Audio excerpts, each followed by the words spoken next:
ગુજરાતના રાજકારણમાં ખળભળાટ મચાવતા સમાચાર સામે આવ્યા છે। આમ આદમી પાર્ટીના ચૈતર વસાવા છે, તેમના જામીનના મંજૂર કરવામાં આવ્યા છે। આજે સૌની નજર હતી કે હાઈકોર્ટમાં સુનાવણી થશે અને ચૈતર વસાવા બહાર આવશે કે કેમ, પરંતુ મહત્વની અપડેટ સામે આવી છે કે ચૈતર વસાવાની મુશ્કેલીઓ વધી છે।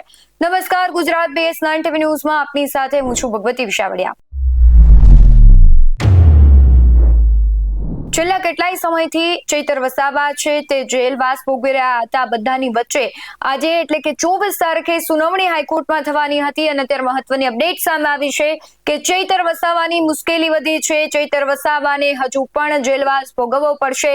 જે પ્રમાણે તેમને 7 વર્ષની સજા થઈ હતી, ત્યારે આજે હાઈકોર્ટમાં સુનાવણી થઈ છે અને તેમની જે મુશ્કેલી છે તે વધી છે, એટલે કે ચૈતર વસાવા હમણાં બહાર નહીં આવી શકે, તેમને જેલમાં જ રહેવું પડશે। આની પહેલા એવી અટકળો ચાલી રહી હતી કે જો ચૈતર વસાવા બહાર આવે છે તો પક્ષ પલટો કરશે કે કેમ, પરંતુ હવે તો ચૈતર વસાવાની મુશ્કેલી વધી ગઈ છે, એટલે ચૈતર વસાવાને જેલમાં જ રહેવું પડશે।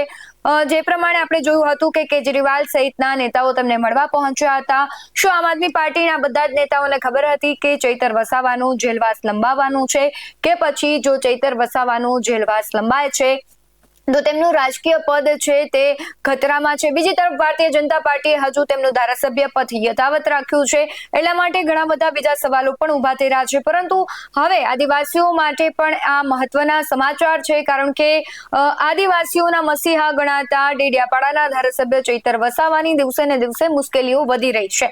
આની પહેલા પણ આપણે જોયું હતું કે જામીન અરજી છે તે ફગાવવામાં આવી હતી, તેમને હવે જામીન મળ્યા નથી, એટલે તેમને લાંબો સમય કદાચ જેલમાં રહેવું પડી શકે છે।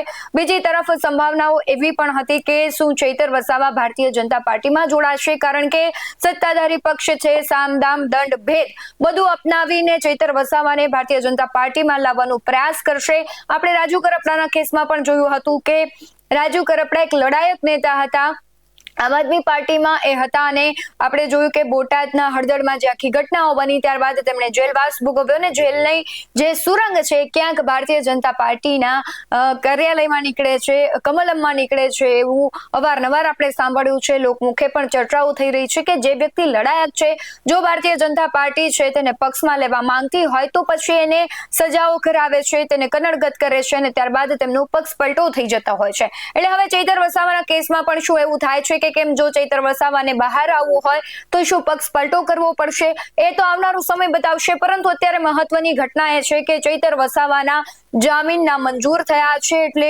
આદિવાસીઓમાં એક પ્રકારનો રોષ જોવા મળી રહ્યો છે। બીજી બાજુ આદિવાસી ખેડૂતો છે સાગબારા અને ઉમરપાડાને આંદોલન કરી રહ્યા છે, તેનું કોઈ હજુ નિરાકરણ નથી આવ્યું, પરંતુ મુશ્કેલીનો સમય ચૈતર વસાવા માટે ચાલી રહ્યો છે।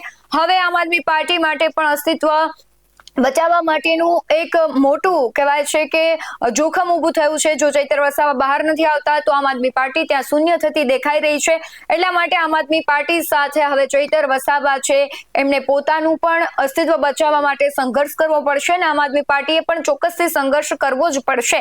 હવે આ આખી ઘટનાને લઈને અને અત્યારે જે નિર્ણય આવ્યો છે હાઈકોર્ટનો, તેને લઈને તમારું શું માનવું છે કમેન્ટમાં જરૂરથી જણાવજો। બાકી આવા જ વધુ અહેવાલો સાથે ફરી મળતા રહીશું। તમે અમારી યુટ્યુબ ચેનલને સબસ્ક્રાઇબ કરવાનું, અમને ફેસબુક અને ઇન્સ્ટાગ્રામ પર ફોલો કરવાનું ભૂલશો નહીં। બાકી અમને અપડેટ્સ મેળવવા માટે જોતા રહો BS9 TV ન્યૂઝ। નમસ્કાર।